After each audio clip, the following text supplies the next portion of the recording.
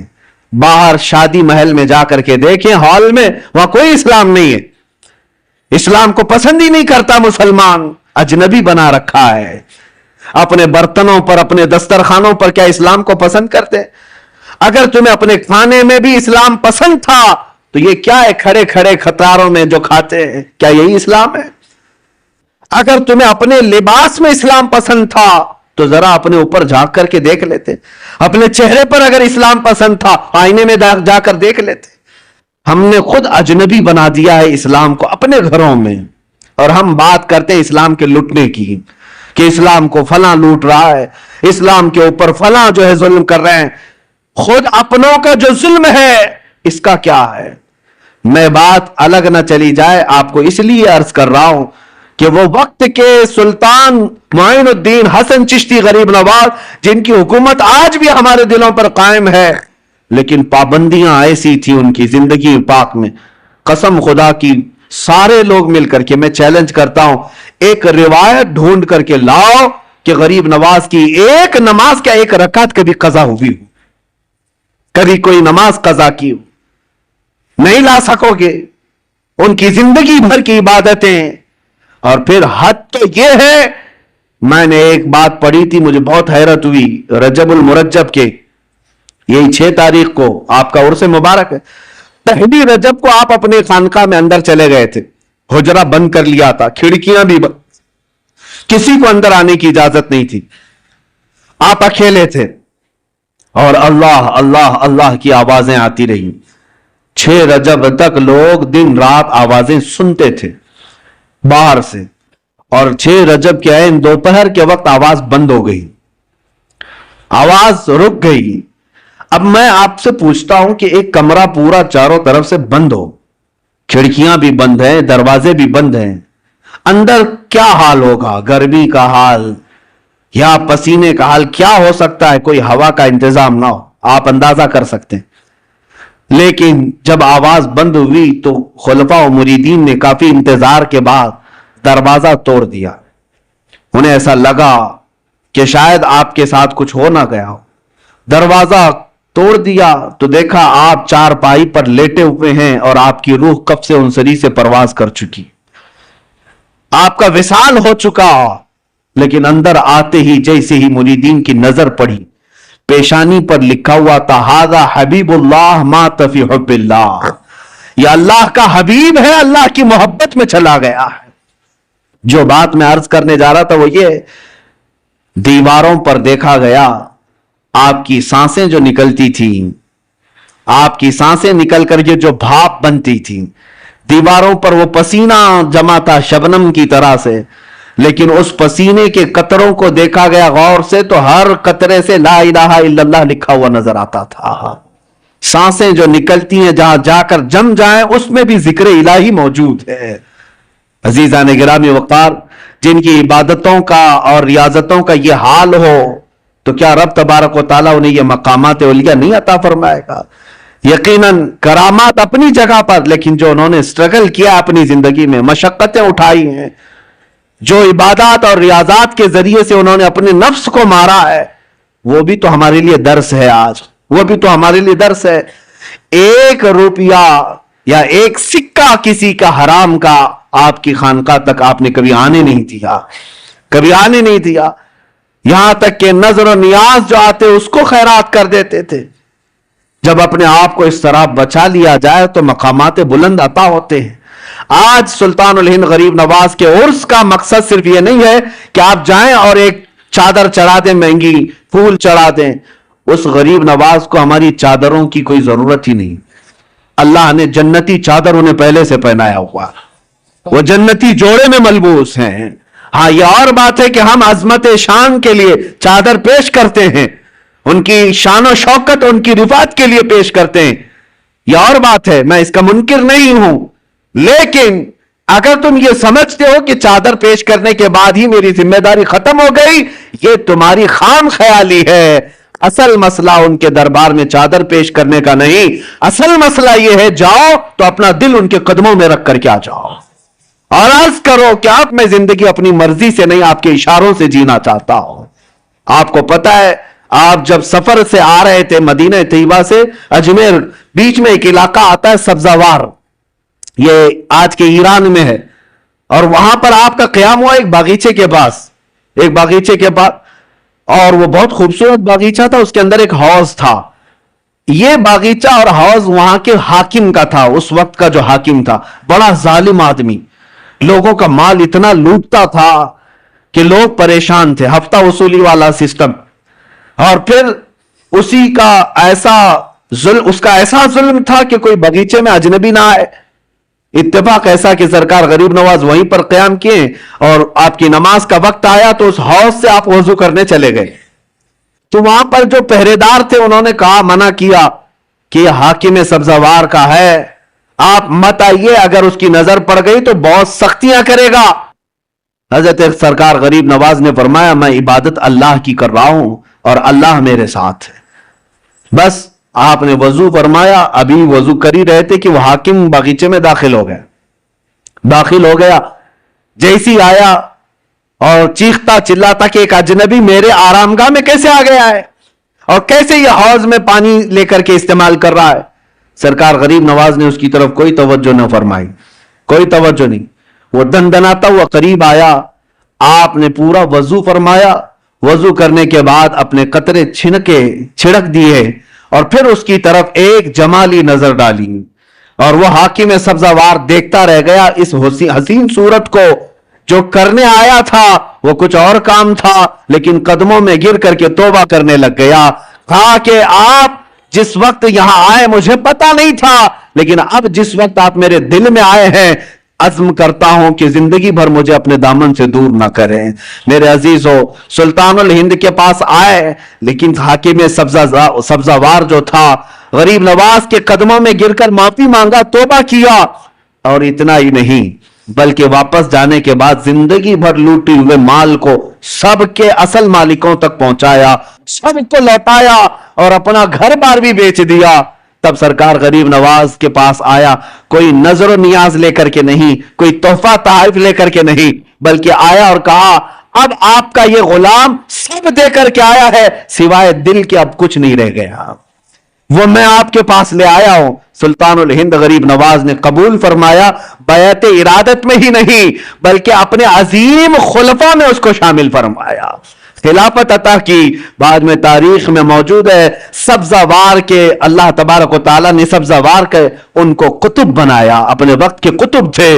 کہاں ظلم و ستم کی داستان رکھنے والا, کہاں قدموں میں آ کر کے دل دینے والا اللہ کی ولایت حاصل کر جاتا ہے. میں یہی عرض کرنا چاہتا ہوں, تم تحفے تحائف اپنی جگہ پر جاؤ, اپنا دل قدموں میں رکھ کر کے آؤ, عرض کرو کہ سرکار مجھے اپنے ساتھ لے لیں, آپ ایک اشارہ فرمائیں میرے دل کی اصلاح ہو جائے. پھر اگر غریب نواز قبول فرما لیں یقیناً زندگی کی کایا ہی پلٹ جائے گی, ایک نیا انقلاب دیکھنے کو ملے گا. اللہ کریم اس آستانے کو سدا سلامت رکھے. اجمیر معلیٰ کے فیوز و برکات اللہ تعالی ہماری نسلوں کو صبح قیامت تک عطا فرمائے. عزیزان گرامی, اپنے بچوں کو یہ نصیحت بھی کرو, یہ وصیت بھی کرو کہ ہندوستان میں ہم غریبوں کو اسلام ملا ہے تو وہ اجمیر معلیٰ کی دھرتی کا فیض ہے, سرکار غریب نواز کے احسانات ہیں. اس لیے کیا انٹرنیٹ کا زمانہ ہے, ڈیجیٹل زمانہ آنے والا ہے, کل کو چل کر کے کوئی ٹائی سوٹ بوٹ والا کوئی آئے اور کہہ دے کہ ہم نے اسلام پھیلایا ہے, تو ہمارے بچے تو گوگل والے ہیں, ہمارے بچے تو گوگل کے شاگرد ہیں، ان کو یہی نہ لگنے لگ جائے کہ سارا اسلام گوگل سے پھیلا ہے۔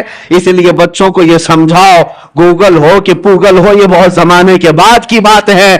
سلطان الہند غریب نواز اس وقت اسلام پھیلا رہے تھے جب تو تار کا بھی سسٹم نہیں تھا، جب ٹیلی فون کا بھی معاملہ نہیں تھا، لیکن اپنی مختصر سی زندگی میں 90 لاکھ لوگوں کے دلوں میں اسلام کو روشن فرمایا۔ وہ ان کا احسان ہے اور یہ احسان صبح قیامت تک رہے گا۔ اللہ کریم سرکار غریب نواز کے دربار سے ہم سب کی نسبتوں کو ہمیشہ سدا قائم رکھے۔ عرض یہی کرتا ہوں اس غریب نواز کے دربار میں کہ ہماری سلامی وہاں تک پہنچ جائے، جمعہ میں یہاں بیٹھے ہوئے ہر عاشق کو مولا اجمیر کی حاضری قبول فرما لے۔ خواجہ ہند وہ دربار ہے اعلیٰ تیرا، کبھی محروم نہیں مانگنے والا تیرا۔ وآخر دعوانا الحمدللہ رب العالمین۔ السلام علیکم۔